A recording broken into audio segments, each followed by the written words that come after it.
Welcome to a new episode of Opening Bid. I'm Yahoo Finance Executive Editor Brian Sozzi. Like I always say, this is the podcast that will make you a smarter investor, period. And of course, Opening Bid sponsored by our friends at Vanguard. Real cool episode here. We're going to dive into all things AI. We're going to take a break from all that tariff and economic stuff we've been talking about here on the podcast and go back to drilling into AI because it remains very much the year of AI.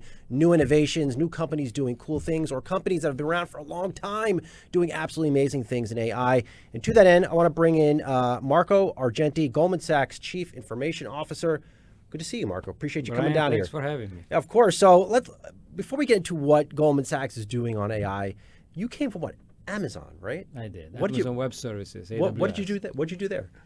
I was running a number of areas like serverless compute. We started that with Lambda. I was running Internet of Things. We actually started that. I was running all the mobile services. So at the end, I was running maybe 20, 25 services overall. Yeah. What was that like?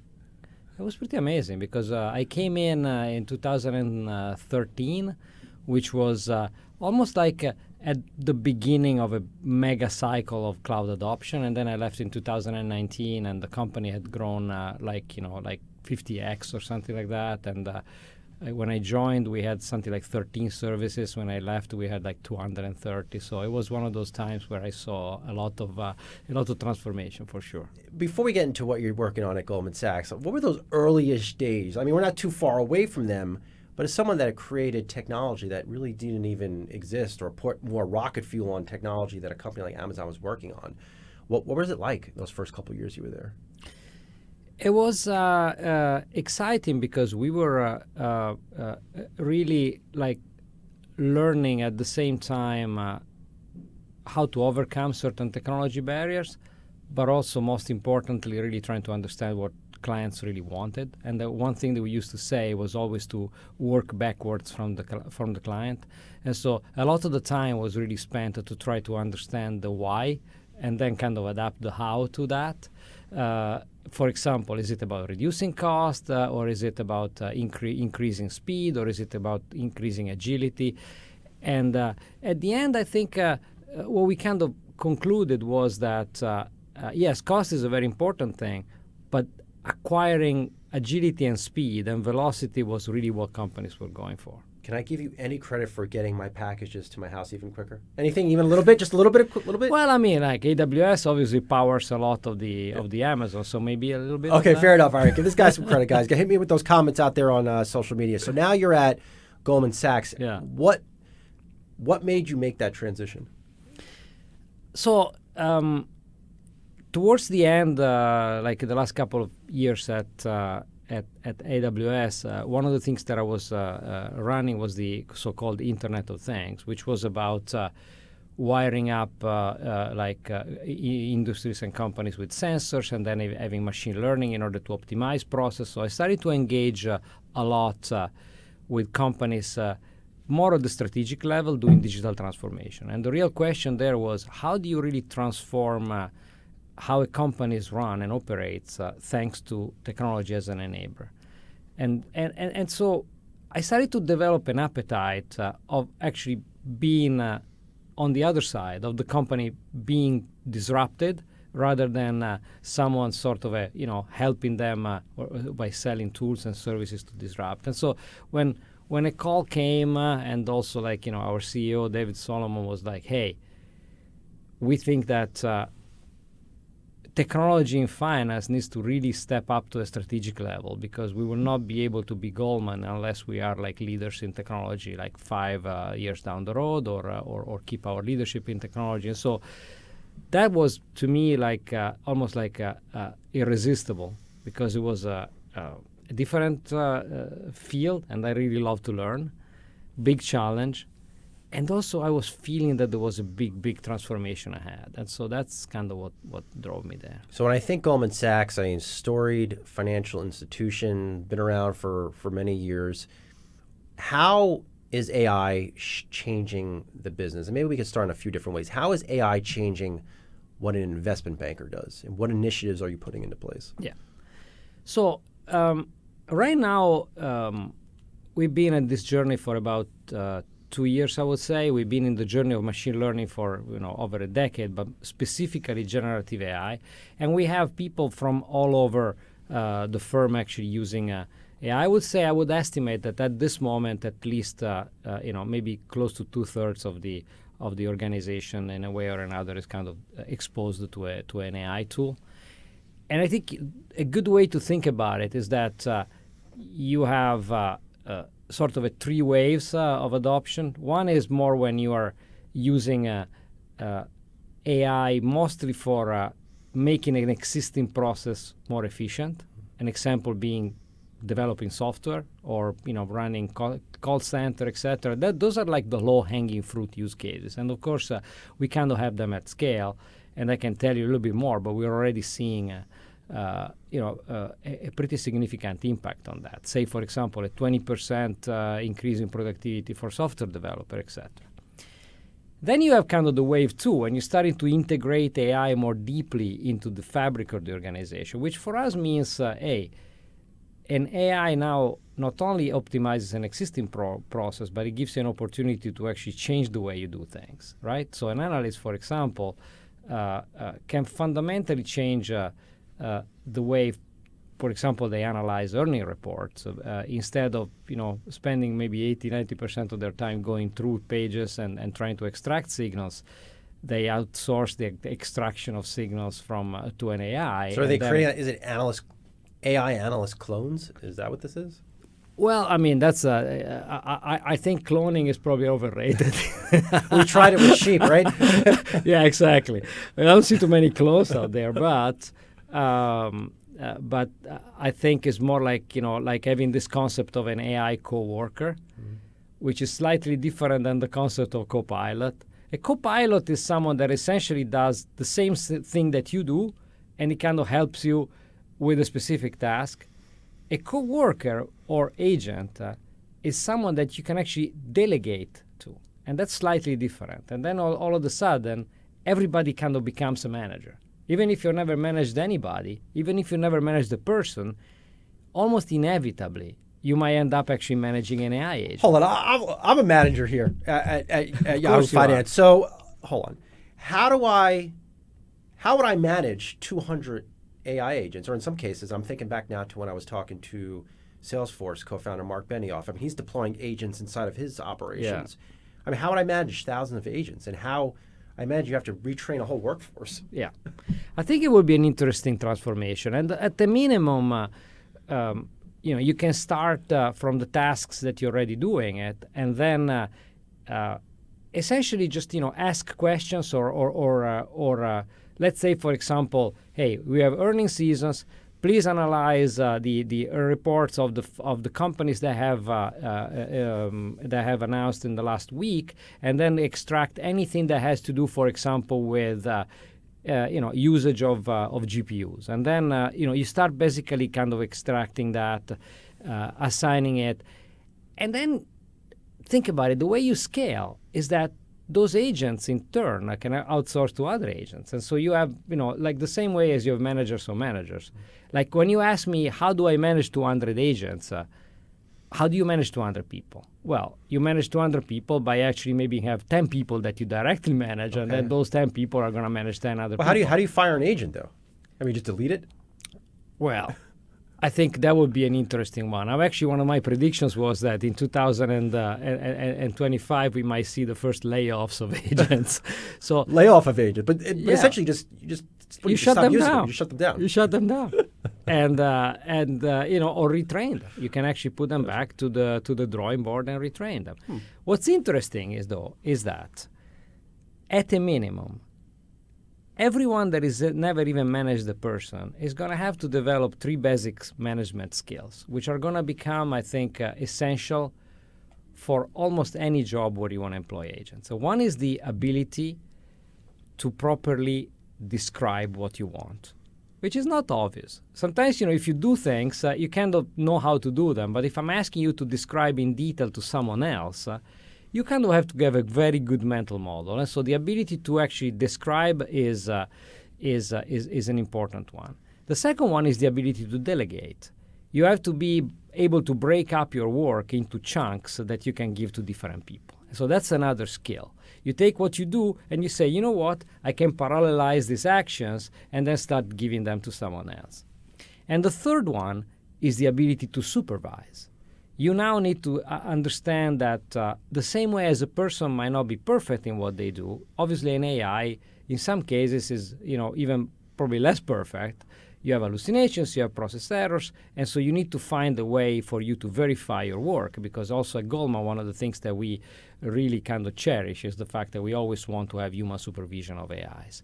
And so those three skills are something that I think will become a basic requirement in the tool set of any employee. The same way as today, you need to know how to use a computer, right? And 50 years ago, it was not a requirement.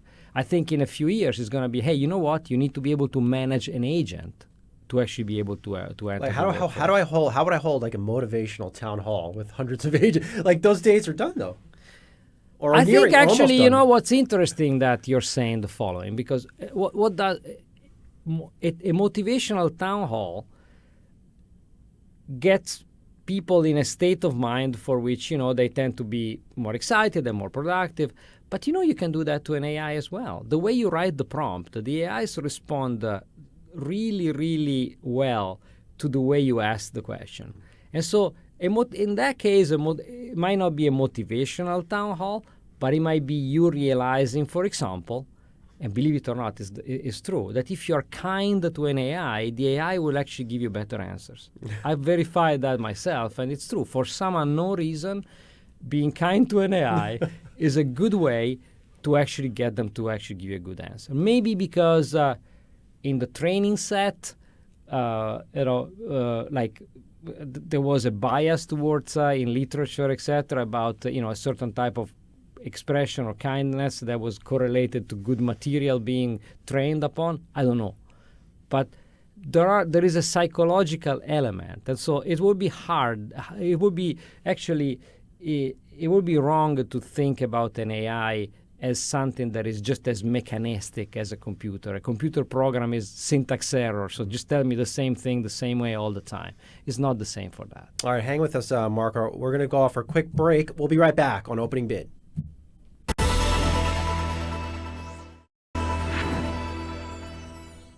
All right, welcome back to Opening Bid. Of course, Opening Bid sponsored by our friends at Vanguard. Having a fun chat here on AI and investment banking and the banking business with Marco Argenti, Goldman Sachs Chief Information Officer.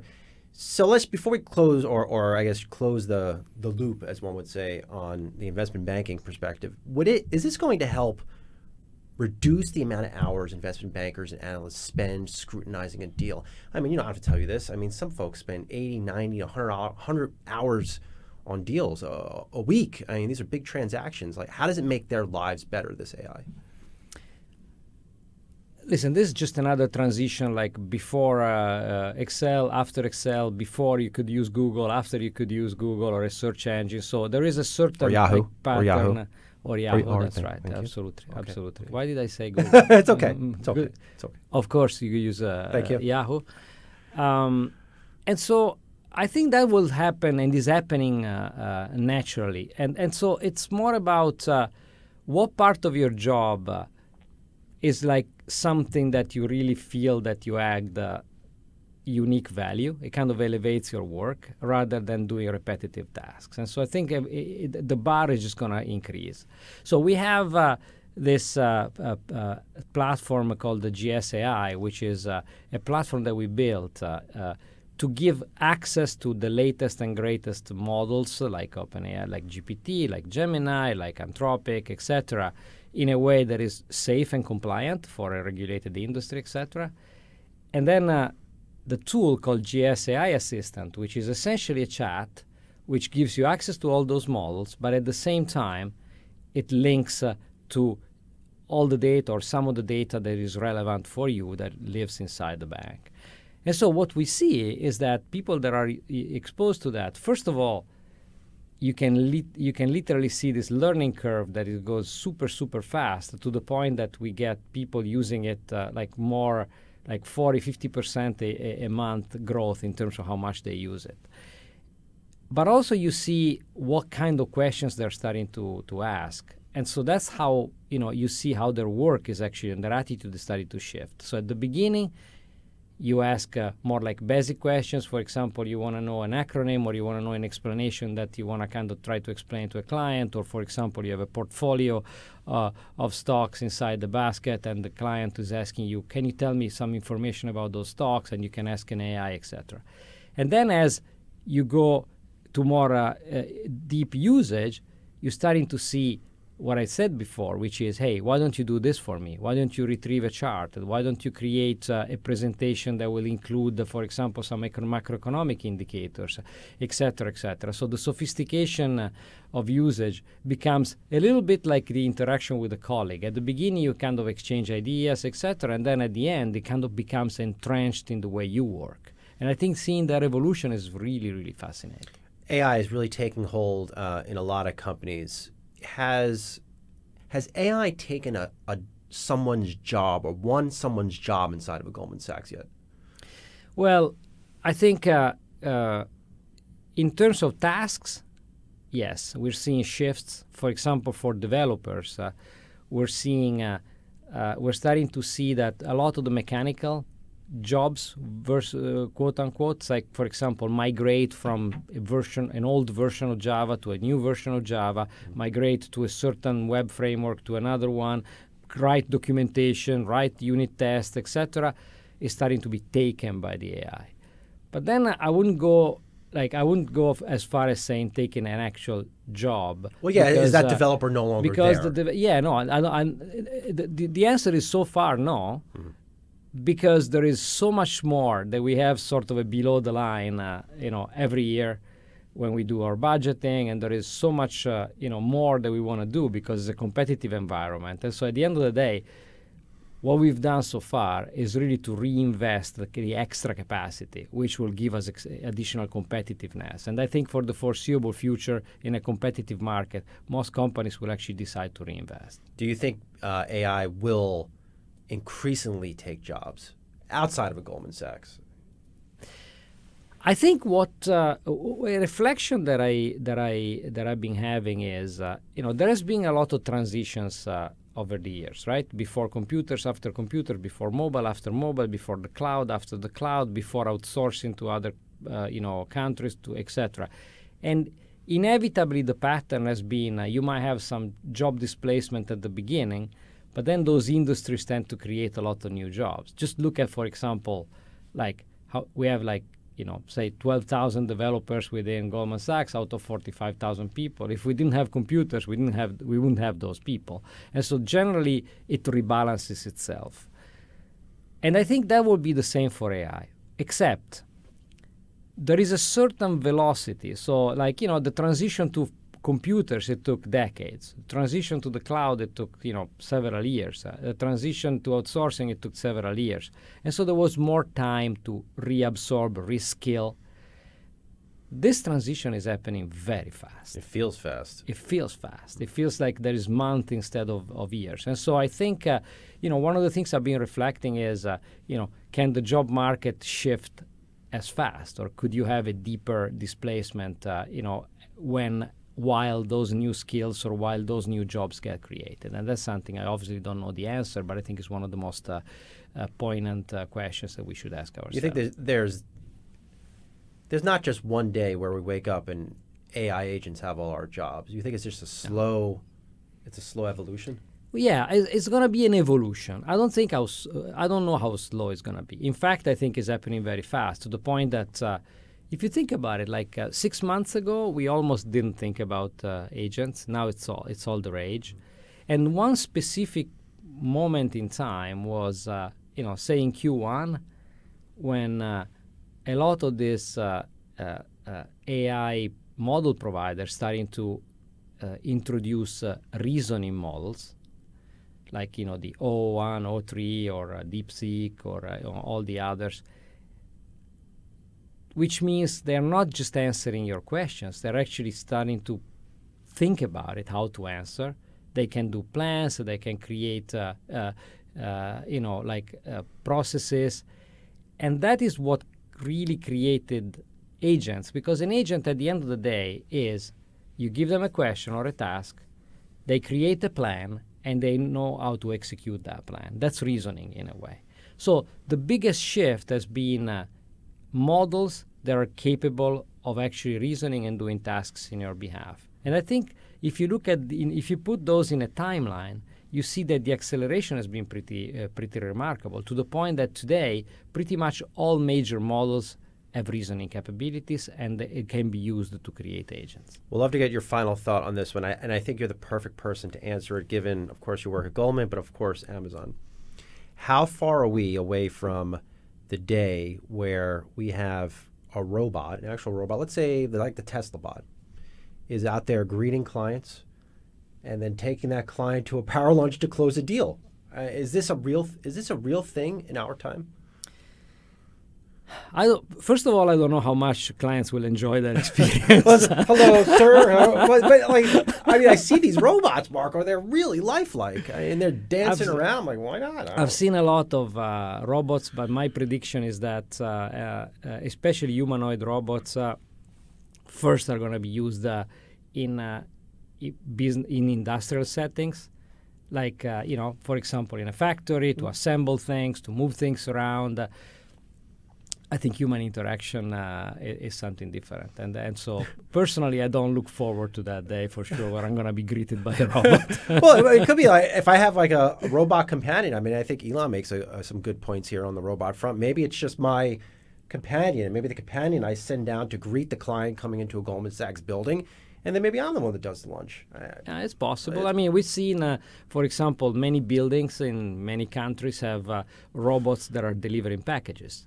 That's absolutely great because they're extremely efficient. They don't misplace packages, and the interaction is very simple. So I think I think I can see a bright future for robots, but I'm thinking that a certain type of warmth and human interaction, especially in businesses like banking or investment banking, I think are going to be very important. For what it's worth, if I ever take a company public, I want to be greeted by a human. If I'm giving the bank all this money, I want to see a human, and I want them to buy me lunch. We're going to leave it there. Fun to hear about some of the things you're working on. Marco Argenti, Goldman Sachs Chief Information Officer. Good to see you. Appreciate it. Thank you so much. Thank you. All right, of course, that's the latest episode of Opening Bid, sponsored by our friends at Vanguard. Please do hit us with all that love out there on the podcast platforms, the thumbs up on YouTube. Love your feedback. I learn a lot from it. We'll talk to you soon.